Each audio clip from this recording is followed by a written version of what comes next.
এক গ্রামে ছিল এক ছোট্ট মেয়ে যার নাম ছিল মালা। মালা খুবই দয়ালু এবং পরিশ্রমী ছিল, কিন্তু তার দুঃখ ছিল সে কখনো ভালো দই খেতে পারেনি।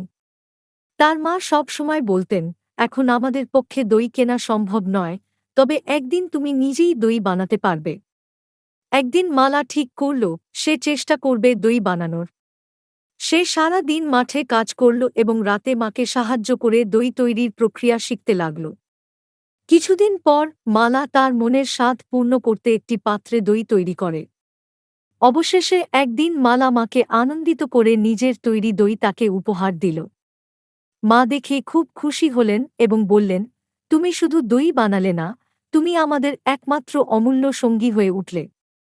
মালার চোখে আনন্দের জল ভরে উঠল।